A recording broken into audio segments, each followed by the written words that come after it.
아멘. 할렐루야.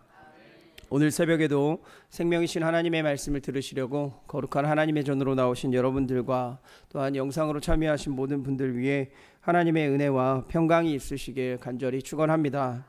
오늘 말씀의 제목은 우리 속에 거하시게 하라입니다. 우리 속에 거하시게 하라. 야고보서 4장의 말씀은 크게 세 부분으로 나누어서 살펴볼 수가 있습니다. 1절에서 10절로 성도 간의 다툼에 관한 경계, 또한 11절에서 12절로 성도 간의 비방에 관한 경계, 마지막 13절로 17절까지 세속적 삶에 대한 경계로 나누어 볼 수가 있습니다. 우리는 지난 시간 야고보서 3장 말씀을 함께 나누었습니다. 야고보 사도는 행함에 관하여 관념적으로 말씀의 권면을 하다가 3장에 와서는 세밀하게 삶에서 해야 하는 권면을 말씀을 보이는 것을 우리는 살펴볼 수가 있었습니다. 특별히 혀와 말에 관한 것을 가지고 말씀을 나누는 야고보 사도의 모습을 발견할 수가 있는데, 말은 권세가 있어서 그 말을 통해 악을 내뿜을 수도 있으며 또한 살리기도 하는 것이다 라고 말씀하였습니다. 한 입으로 하나님을 찬양하고 사람을 저주하는 것을 하지 않으며 온전함을 이루며 살아가야 한다라고도 말씀하셨습니다. 그리고 마땅한 말로 하나님을 기쁘게 해야 하며 지혜에 관한 말씀 또한 나누고 있는 것을 살펴볼 수가 있었습니다.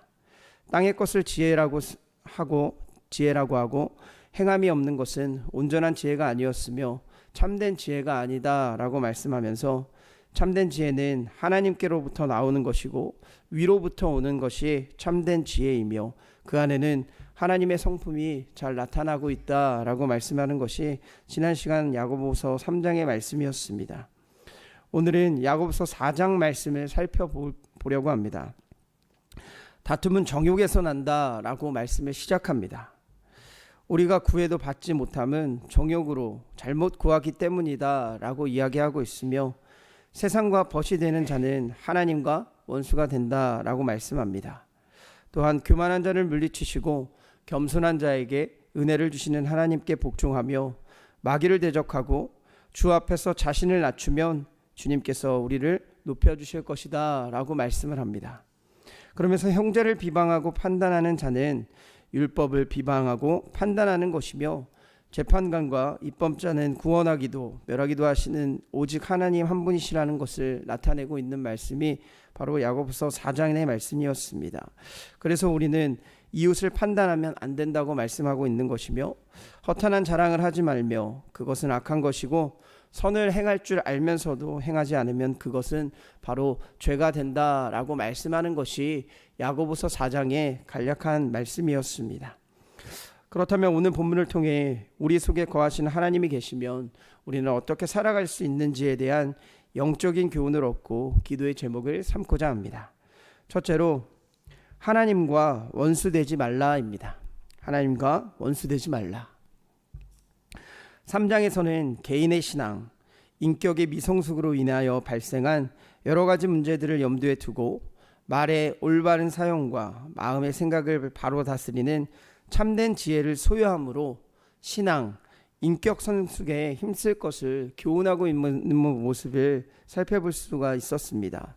이 4장에서는 공동체가 다툼이 없이 일치된 모습으로 성숙된 신앙, 그리고 하나님 앞에 나아갈 수 있는 방법에 대한 교훈을 제시하고 있다는 겁니다. 원래 초대교회의 특징은 화평과 조화를 이루는 것이 특징이었습니다. 그런 공동체가 바로 초대교회였습니다. 사도행전 4장 31절 말씀에 보면 이렇게 기록합니다. 믿는 무리가 한 마음과 한 뜻이 되어 모든 물건을 서로 통용하고 자기 재물을 조금이라도 자기 것이라 하는 이가 하나도 없더라. 그런데 지금 야고보서를 보면 수신자들, 즉 흩어져 있던 유대인 디아스포라들은 아주 이기적인 욕망으로 가득 차서 이 공동체 가운데 분쟁을 일으키고 있다라는 것이 이 내면에 나타나고 있습니다. 그것은 외부의 싸움이 아닌 성도들 간의 영적인 전쟁이라라고 야고보 사도는 말씀하고 있는 겁니다. 정욕이라는 단어를 사용하면서 말씀을 야고보 사도는 계속해서 이어나가고 있습니다. 이 정욕이라는 단어는 헬라어로 헤도네라는 단어를 사용합니다. 그 의미를 살펴보면 감각적이며 악한 의미에서의 욕심을 나타내고 있는 단어가 바로 이 헤도네라는 단어였습니다. 교회 공동체 내에서 싸움과 다툼은 권력과 명예를 얻으려고 인간의 부패한 모습을 보이고 있다라고 야고보 사도는 말씀합니다. 야고보 사도는 2절을 통해 욕심을 내어도 얻지 못하며 살인하는 사람들이 있으며 시기하여도 취하지 못한다라고 말씀을 합니다. 취하지 못해서 서로 다투는 상황이 그렇기 때문에 발생을 하며 너희들이 그런 것을 취하려고 하나님께 구하지 않기 때문이다 라고 말씀을 하고 있다는 겁니다. 구하여도 정욕으로 욕심으로 내 것 때문에 구하기 때문에 너희들 잘못 구하고 있다라고 말씀을 하고 있다는 겁니다. 그렇기 때문에 하나님께 진실하고 참되게 하나님의 뜻에 따라 구하라는 야고보 사도가 권면을 하고 있었습니다. 그러면서 4절 말씀으로 계속해서 이어지는데 가늠한 여인들로 시작하면서 세상과 벗되었다라고 말씀합니다. 시작하는 단어부터 하나님이 거하시지 못하는 단어가 나타나고 있습니다. 구약시대부터 이스라엘 백성은 하나님의 신부로서 하나님과 맺은 언약을 잘 지켜나갔었어야만 했었습니다. 그러나 신앙의 정조를 버리고 하나님의 말씀대로 살지 아니하였던 것을 성경에서는 음행이라고 말하며 간음이라고 표현한 것을 우리는 살펴볼 수가 있습니다. 야고보 사도는 이런 사람들을 간음한 여인이다 라고 말씀을 하면서 그러면서 세상과 벗된 것이 하나님과 원수되는 것이다 라고 말씀을 하고 있다는 겁니다. 하나님은 이스라엘 백성들이 믿는 그리스도인들이 그래서 세상과 벗되는 것을 원하지 않으시는 분이다 라는 것을 다시 한번 우리가 알 수가 있습니다. 앞장에 위의 것의 지혜로 사는 것이 바로 하나님을 의지하는 것이라면 땅의 것을 찾고 살아가는 자는 세상과 벗하여 살아가는 사람들이다 라고 야고보 사도가 말씀을 하고 있는 겁니다. 왜냐하면 하나님께서는 질투하시는 하나님이시기 때문에 라고 성경은 말씀하고 있기 때문이었습니다.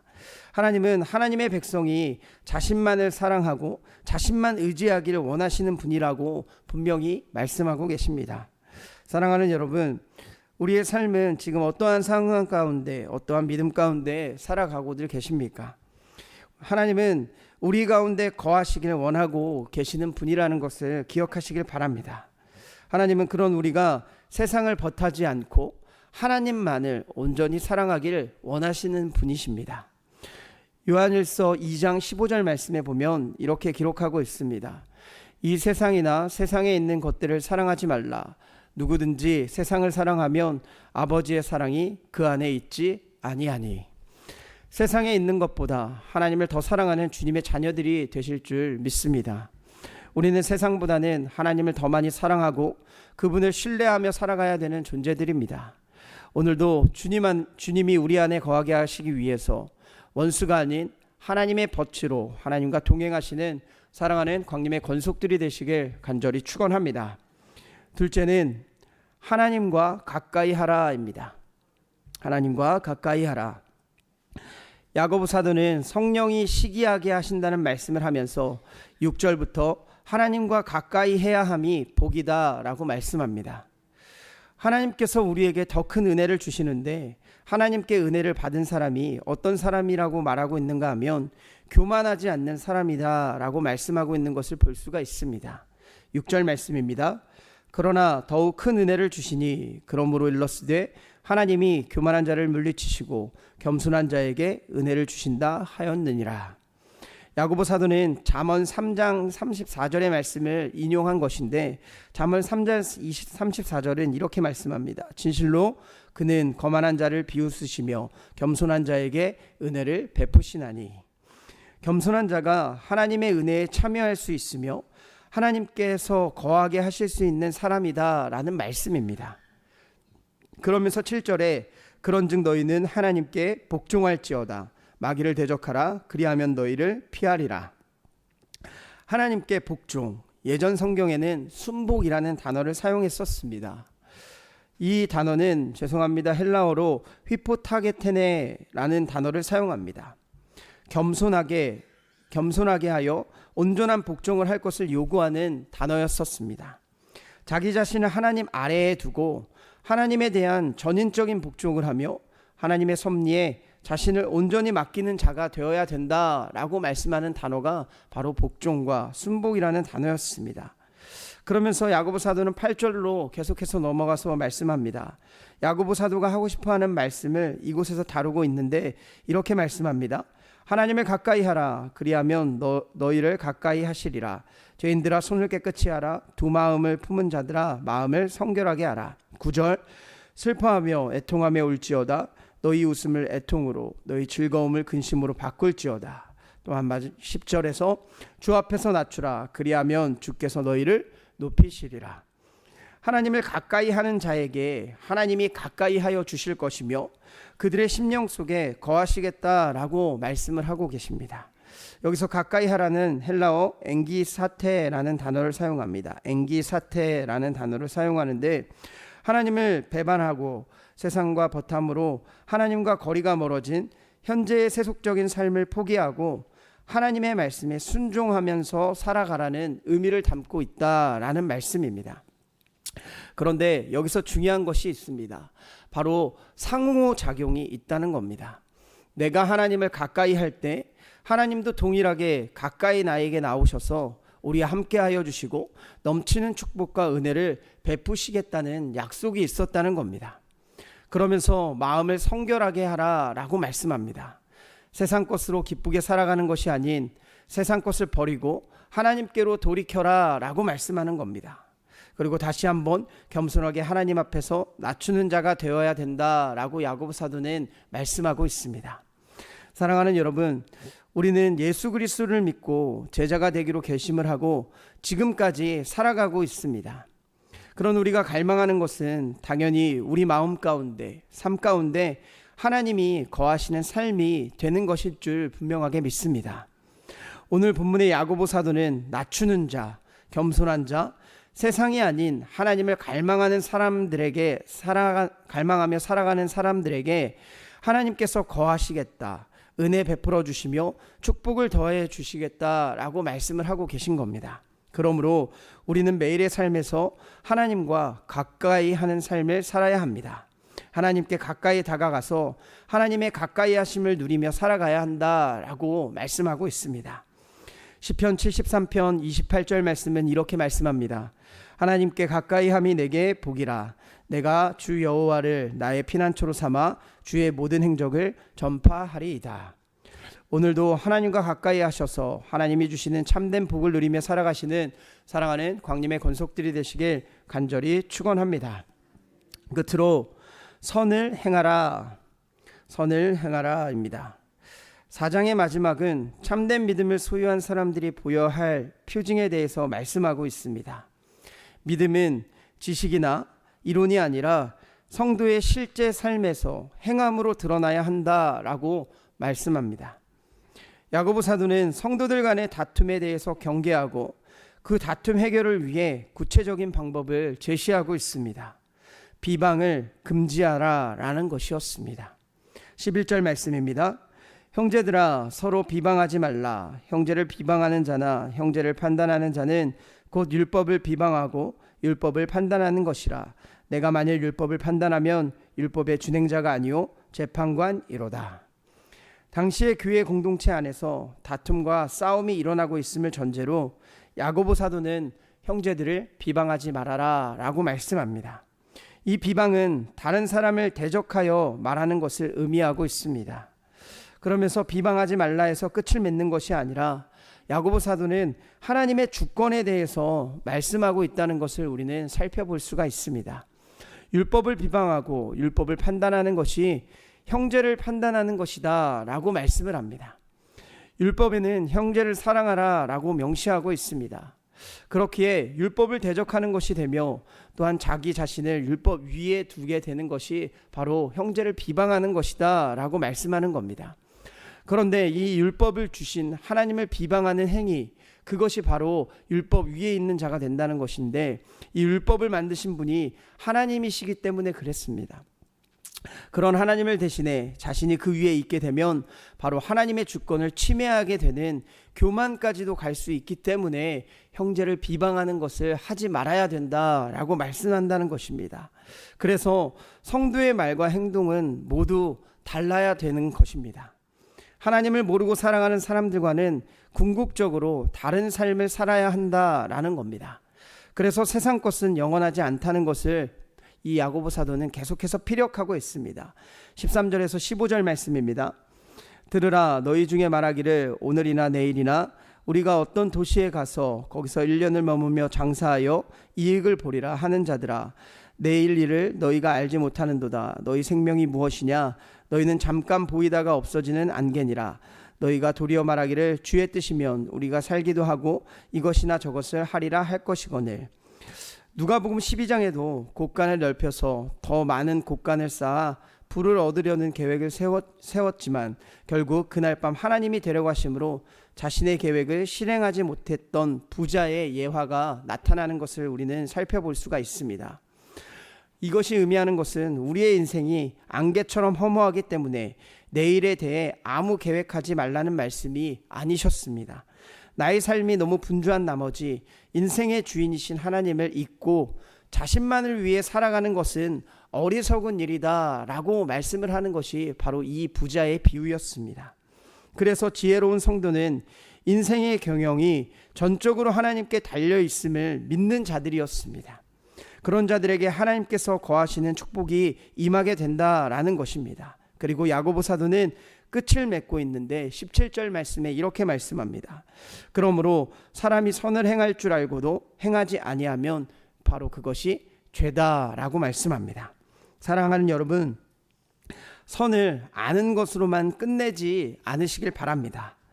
야고보 사도가 왜 이렇게 자세히 하나님과 함께하는 삶에 대해서 말씀을 하고 계시겠습니까? 우리에게도 이 말씀이 아주 귀감이 되는 말씀입니다. 사실 우리가 살아가면서 하나님의 주권을 인정하지 않는 경우들을 종종 발견할 수가 있을 것입니다. 하나님의 법 위에 내가 살아가려고 하는 경우들이 있을 수 있다는 겁니다. 그래서 야고보 사도는 비방하지 말아라, 교만하지 말아라, 그래야 하나님께 가까이 갈 수 있다라고 말씀하면서 하나님의 말씀을 아는 것으로 그치지 말고 믿음 생활 속에서 실천하면서 살아야 함을 말씀하고 있다는 겁니다. 우리의 죄를 대속하신 예수님이 어떻게 우리를 살리시고 죄 가운데 꺼내주셨는데 우리가 또한 죄를 지으며 살아갈 수가 있겠습니까? 선을 행하고 하나님을 인정하는 믿음을 가지실 줄 믿습니다. 그렇게 살아갈 때 하나님이 우리 안에 거하심을 느낄 수 있게 됩니다. 오늘도 주님을 아는 지식을 삶으로 실천해 하나님과 가까이 해서 복을 받으며 살아가실 수 있는 사랑하는 광림의 권속들이 되시길 간절히 축원합니다. 기도하겠습니다. 사랑과 은혜가 풍성하신 하나님, 오늘도 하나님의 거룩한 제단으로 올라와 생명이신 하나님의 말씀을 듣게 하여 주시니 감사를 드립니다. 또한 말씀을 통해 영적인 깨달음을 우리에게 더하여 주심을 감사를 드립니다. 하나님이 우리 속에 거하시게 하기 위하여 우리는 하나님과 원수되는 삶이 아닌 하나님과 버타여 살아갈 수 있는 귀한 믿음의 자녀들 될 수 있도록 인도하여 주시옵소서. 하나님과 가까이함이 우리에게 복이라는 것을 하나님 말씀을 통하여 깨닫게 하여 주심에 감사를 드립니다. 오늘 하루는 하나님과 동행하며 그 하나님과 의지하여 살아갈 수 있는 우리들 될 수 있도록 인도하여 주시며, 그리하여 우리 안에서 거하시는 하나님 때문에 세상 가운데 선을 행하며 살아갈 수 있는 귀한 믿음의 자녀들 될 수 있도록 인도하여 주시옵소서. 오늘 주님께서 베풀어 주신 은혜와 사랑을 기억하며 마음과 정성을 다해 예물을 드린 손길들이 있습니다. 간절한 마음의 소원을 담아드린 감사헌금 11조 1,000번째로 주님 앞에 예물을 올려드리오니 우리 기도에 응답하여 주시옵고 하늘의 신령한 복과 땅의 기름진 복으로 충만하게 채워 주시옵소서. 또한 몸과 마음과 영혼이 아픈 환우들이 있습니다. 성령님께서 아픈 부위에 친히 안수하여 주셔서 치유의 능력이 나타나 깨끗하게 회복시켜 주시옵소서. 그렇게 하실 줄 믿고 감사드리며 사랑이 많으신 예수 그리스도의 이름으로 기도드리옵나이다. 아멘.